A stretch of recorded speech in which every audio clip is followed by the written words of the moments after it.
YouTube, what's good? Coach Wiz, and we back with another NBA reaction video. Today we got, are we witnessing the greatest peak in NBA history? I was sent this video a couple times. I was like, what the heck? Let's watch. It's going to make me mad, but let's watch it. All right. Again, if y'all interested in personal training, my email is in the description. Okay, just hit me up. Tell me what you want. I will be selling workouts on this channel as well. That's coming up soon. And if you're not a member, why aren't you? Get exclusive perks, access to videos early, and live chats with your boy. Also, I just created a Facebook group so we can all go in there and debate and argue. That's in the description too. Let's get into it. Best version of the best basketball player we've ever seen look like. Many fans would point out Michael Jordan from 1988 to 1991 as the absolute best version of a player they've ever seen. LeBron from 2010 to 2013 might also be the best version of any player in the game's history. But there have been a lot of great players who have had a lot of incredible seasons. 2000 Shaq, 2016 Curry. Maybe your choice is MVP and Defensive Player of the Year Hakeem in 94, or 03 Duncan, or maybe Bird in 86. But maybe a better way to Bird in 86. I don't know, man. Bird in 86 was crazy. Oh, visualize this question is this. A chart of the 100 greatest three-year peaks in modern NBA history, with box plus minus on the y-axis and win shares per 48 on the x-axis. The further up a player is, the more productive and efficient their peak was. The further right, the larger their impact was on their team's winning. And even towards the bottom of this chart, you'll find some great names like Ray Allen at 78, DeMarcus Cousins at 66. Keep going up and you'll find perennial all-stars and franchise players like Jason Tatum, who is currently in the 46th highest peak over the last 40 plus seasons. Paul George just above him, and Vince Carter at 40. Now this Paul George. Podcast P. That's why all the analytics, man, the analytics don't really tell the whole story sometimes. They don't, man. Isn't some perfect method to measure players. Most advanced metrics tend to undervalue defense and overvalue offense. But overall, this gives us a great picture of how impactful players were at the peak of their powers relative to the rest of the league. And at this point, we reach all-time great peaks. The guys who can carry an entire team. Luka at 15, Magic Johnson at 11, Stephen Durant at 7 and 6, James Harden and his best three-season stretch just ahead of them. Giannis with the 4th highest individual peak. And head and shoulders above everyone else, with almost identical peak numbers, are Michael Jordan and LeBron James. Clearly the two best.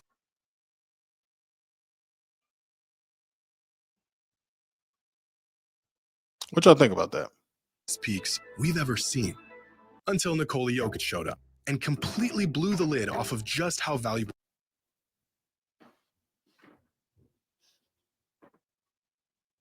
I'm a Jokic hater, y'all. So what? So what?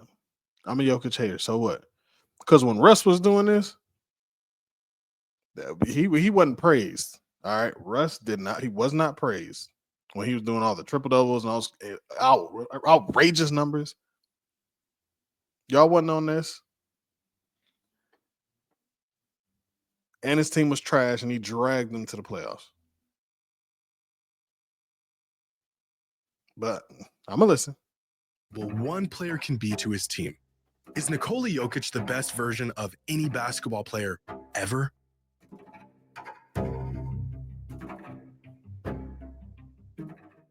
Today's video is brought to you by SeatGeek. The NBA season is... Okay, SeatGeek, get your bills paid, bro. Get your bills paid, bro. I ain't mad at you. ...to tell. And that's when a player is so important and so valuable that their team is utterly lost without them. Every time they step out of the game, everything falls apart. We saw this with LeBron at points in his career. We've seen this many times with Steph. And just a couple days ago, we saw this with Nikola Jokic. In their recent matchup against the Warriors, Jokic started the game, and the Nuggets got out to a 6-point lead before he checked out for the first time with 1:32 left in the first quarter. Now pay attention to the score and the time left on the clock.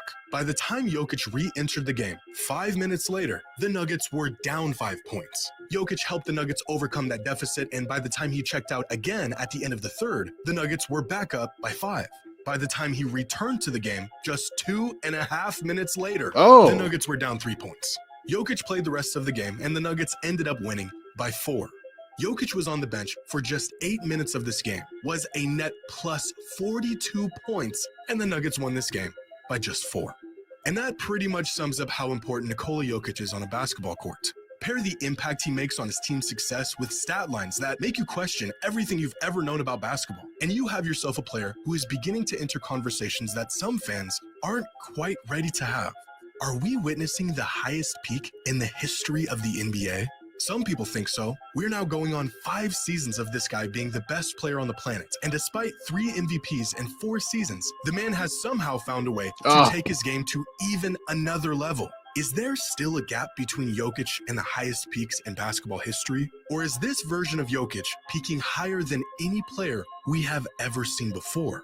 Well, there's a pile of evidence that suggests he is. So far this season, when Jokic is on... How y'all feel about this, man? I mean, Jokic for sure. To me, I mean, I am a hater. I am a big hater, but I do got Shea leading the MVP race right now just because his team is playing incredible and he's playing incredible. No knock to Jokic. I think if Denver can get a better record, I'd edge Jokic for sure. Jokic is playing unbelievable. He has been the best player in the world for the last 4 years, probably. So even though I'm a hater, I can keep it real. But this, I remember what I saw from Jordan. I remember what I saw. You feel me? I watched Kobe. I saw Shaq. I don't know. On the floor, the Nuggets score 31 more points per 100 possessions, which That's means crazy. Jokic is single-handedly the difference between the Nuggets being one of the best offenses in NBA history and one of the worst. But the absence of any great offensive player will wreak havoc on a team. It should be expected that a system will struggle when you take out their most valuable and important player. From 2015 to 2017, the 3-year offensive peak of Steph Curry's career, the Warriors scored 15 more points per 100 possessions when he was on the court versus when he wasn't. And Steph's offensive value throughout this 3-year stretch had become the gold standard in the modern NBA. According to Cleaning the Glass, which has a database that dates back to 2004, no other player over the last 21 seasons has been able to match Steph's offensive.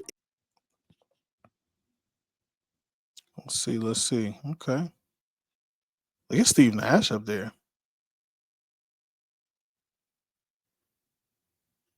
It's interesting. Impact. LeBron came relatively close from 2008 to 2010, elevating the Cavs offense by 13.5 points per 100 possessions. Peak Chris Paul and Steve Nash were the catalyst to 2 incredible offenses. But even amongst offensive juggernauts, Steph was in a league of his own. Until Jokic hit his peak, where he has been the most impactful offensive player over the last 2 decades, and it's not even remote. I mean, I think pace matters a lot too. Obviously, the pace of the game keeps going up and up and up and up and up. So there's more possessions, more opportunities. The game is all about offense now. So to me, that plays a huge, huge part. Close.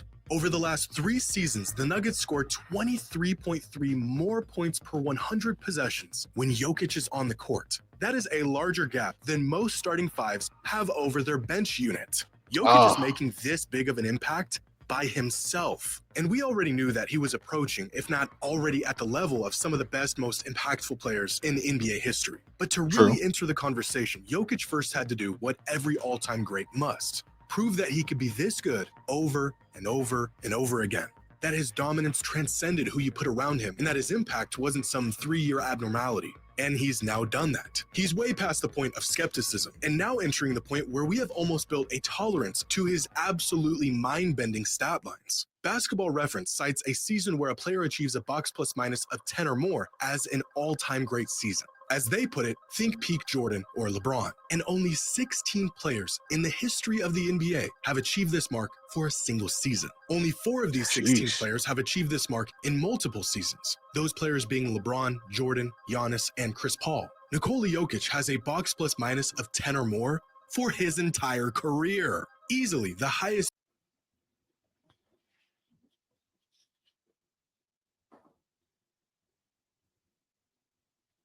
Where y'all got Jokic ranked amongst the centers?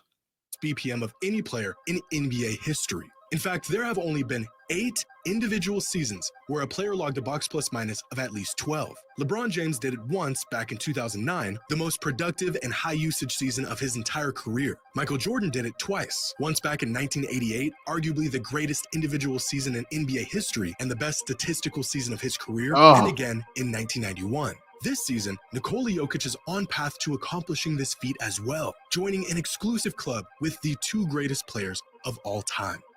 But he's been in the club for a while now, because he also did it last season, and the season before that. Oh, and the season before that, and the season before that one. 5 straight seasons of basketball, equal or better than the very best seasons of LeBron and Jordan. But you don't have to seek out metrics to see how Jokic has mastered the game. Every single time he steps on the court, it is clear that he is just simply better than everyone else. From the top of the key all the way to the rim, there isn't anywhere on the court where Jokic can't pick apart a team. Near the rim, Jokic is virtually automatic. He's got the size and strength to abuse even the best big men in the league. Because as everyone was tailoring their game to spacing and athleticism and speed, Jokic has gone the other direction. The size of a true big with footwork and touch around the rim that most defenders in the NBA today have no idea what to do with. For most big, punishing centers, this is the extent. See, I don't want to hear all this. Oh, man, the game's changed. If you're big and you got footwork, nice touch around the rim, and you just a bulldog down there, you'll dominate. You will dominate. Stop being soft and getting that paint. Stop working on your 3-point shot and get close to the basket. Of their expertise. A game. But Jokic is super strong, great touch, great footwork, and an amazing passer.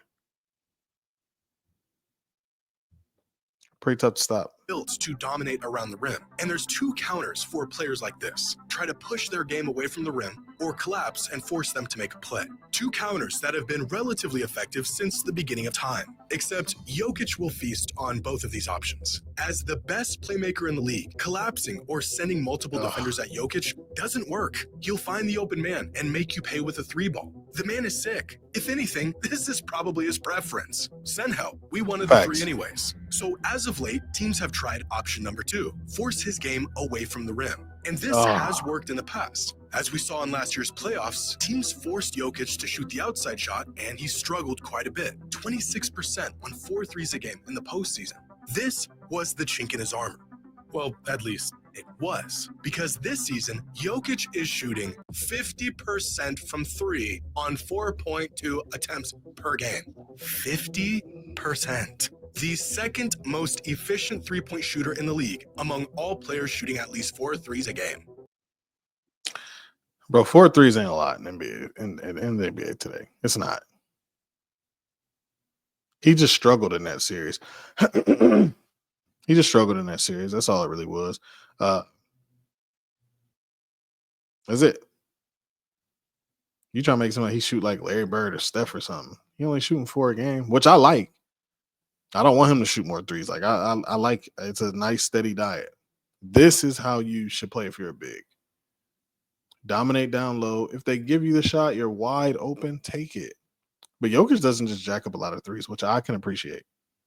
So he can crush you around the rim, and you don't even want to get the ball down there. But he's now one of the most efficient 3-point shooters in the league, so we can't let him operate however he wants out there. So let's play him close. Put a big body on him, deny the passing lanes, and get physical. Again, a tactic that worked against Jokic about as well as any other. Except that doesn't work either, because Jokic also has the ability to put the ball on the floor and go downhill, which shouldn't be possible for a guy his size, but he doesn't. And once he gets to the middle of the floor, well, now you've lost. In the NBA, a player's gravity is a concept that has really become one of the most valuable things to possess. This is what offensive gravity looks like. When Jokic gets to this spot, the defense completely sinks in and bends however he wants it to. From here, he becomes the most lethal offensive weapon the game has ever seen, with the size, IQ, and skills to do whatever he wants. From this spot, there really isn't anything preventing Jokic from at least getting the shot that he or his team wants. Again, the best passer and playmaker in the league, so he'll find the open man if and when you close on him. Give him space, and he's capable of hitting the shot all day long. Or maybe he'll just put his back to the basket and back you into oblivion while you question if all that time you spent in the weight room was really worth it. Peak Jokic doesn't really have any weaknesses on offense. At the moment, not only is there no consistent, tangible way of stopping him, Hey, shout out to Russ. Shout out to Russ, man. Y'all thought it was over. looks like there isn't even a way to slow him down. And although this can be said about a few players who hit all-time high peaks, there may not be another player who is as consequential to their team and its success as Nikola Jokic is. So far this season, Jokic touches the ball 113 times per game. That's any time he receives a pass or grabs a rebound. A mark that leads the NBA by a country mile. But the crazy part is that the Nuggets only have 100 possessions per game this season, which means on average, Jokic touches the ball not just every single Nuggets possession, but multiple times on several possessions. In fact, since the NBA introduced tracking data back in 2014, here are some. I think that, look, man, I'm gonna sound like a hater because I am. And I think that goes to show, how his numbers are, why they look the way they look.